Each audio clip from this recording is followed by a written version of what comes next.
வாய்ஸ்ல என்னமோ வச்சிருக்கான். தொட்டில் கட்டி நானே தாயாய் மாறிட வேண்டும். உலகத்தின் பந்தங்கள் எல்லாம் நீ சொல்லி தந்தாயே. பிறப்பிற்கும் இறப்பிற்கும் இடையில் வழி நடத்தி சென்றாயே.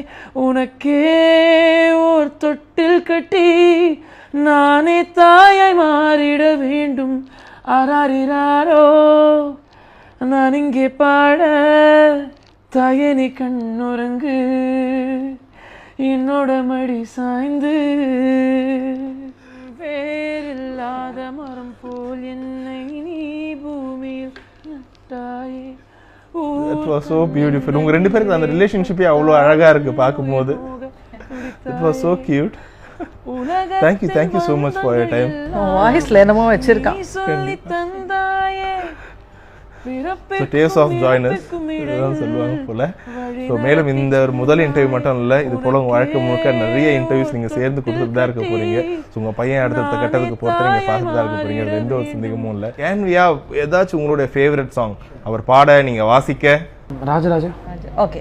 கண்ணோடு கண்கள் ஏற்றும் கற்பூர தீபமே, கை தீண்டும் போது பாயும் மின்சாரமே.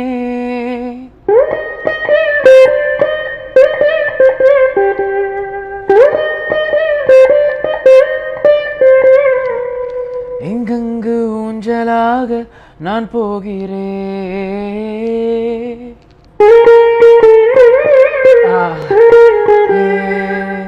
ஒன்றாக மோகனம் என் காதல் வாகனம். செந்தாமரை செந்தேன் மழை என்னாகி நீயே தேவி. ராஜராஜ சோழன் தேசம் நீதான் பூவே காதல்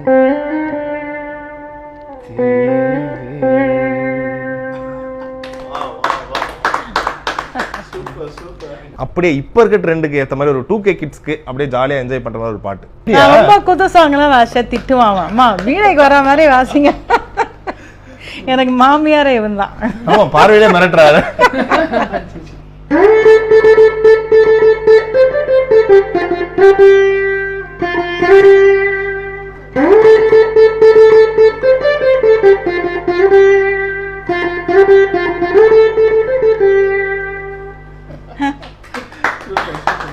ஒன்னு ரெண்டு தடவை தான் கேட்டிருப்பாங்க, ஆனா அதுக்கு வாசிக்கிறாங்க. நீங்க தூங்குற மாதிரி ஒரு பாட்டுன்னு கூட வைக்கலாமே. சோ அப்படின்னா என்ன சொல்வீங்க? கற்பூர பொம்மை எனக்கு ரொம்ப பிடிச்ச சாங். அந்த சாங் தான். இப்போ என் டாட்டருக்கு அந்த சாங் பாடினா அழுவா, பாடக்கூடாதும்பா. அவள் வீணையில் வாசிச்சாலும் அவளுக்கு வந்து அது ரொம்ப ஃபீல் ஆவா அந்த சாங் மட்டும். அதனால இவன் இருக்கும் போடுவான். இவனுக்கு மட்டும் தான் தூங்க போன்றதுக்கு அந்த சாங் பாடுவேன்.